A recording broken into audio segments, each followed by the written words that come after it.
Satyabama Institute of Science and Technology, Chennai and Sriperumbudur.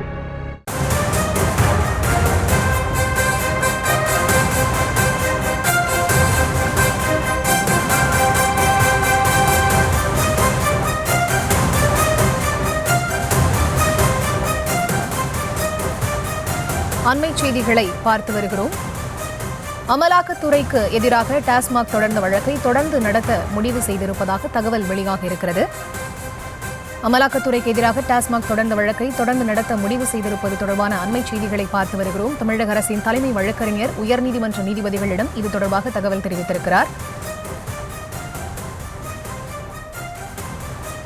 முழு விவரங்களோடு இணைகிறார் எமது செய்தியாளர் மதியழகன். அவரிடம் பேசலாம். வணக்கம் மதியழகன், இது தொடர்பாக டாஸ்மாக் எடுத்திருக்கக்கூடிய முடிவு என்ன?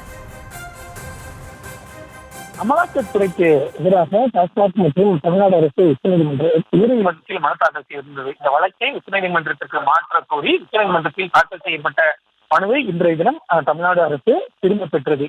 இதனையடுத்து இந்த வழக்கு மீண்டும் நீதிபதிகள் S M Subramanian, K Rajasekar அமர்வில் விசாரணைக்கு வந்தது. அப்பொழுது ஆஜரான தமிழக அரசினுடைய தலைமை வழக்கறிஞர் பி எஸ் ராமன் இந்த இரண்டு வழக்குகளையும் தொடர்ந்து நடத்துவதா அல்லது திரும்ப பெறுவது குறித்து இன்னும் சற்று நேரத்தில் நீதிமன்றத்தில் தெரிவிக்கப்படும் என கூறி வழக்கினுடைய அதை தெரிவிப்பதற்காக சிறிது நேரம் அவகாசம் வாங்கியிருந்தார். அதற்கு நீதிபதிகளும் அனுமதி அளித்திருந்தனர். இந்த நிலையில் மீண்டும் ஆஜரான தலைமை வழக்கறிஞர், அதாவது இரண்டு மனுக்கள் தாக்கல் செய்யப்பட்டிருக்கின்றன. ஒன்று டாஸ்மாக் தாக்கல் செய்த மனு, இன்னொன்று தமிழ்நாடு அரசு தாக்கல் செய்திருக்கக்கூடிய மனு.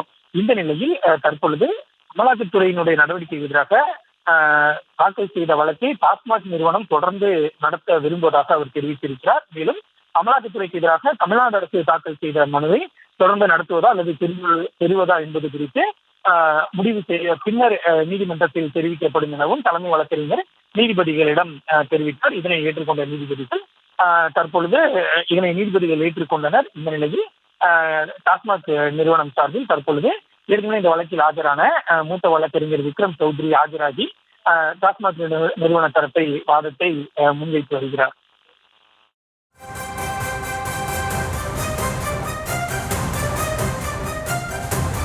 விவரங்களை வழங்கியமைக்கு நன்றி Mathiyazhagan. Satyabama Institute of Science and Technology, Chennai and Sriperumbudur.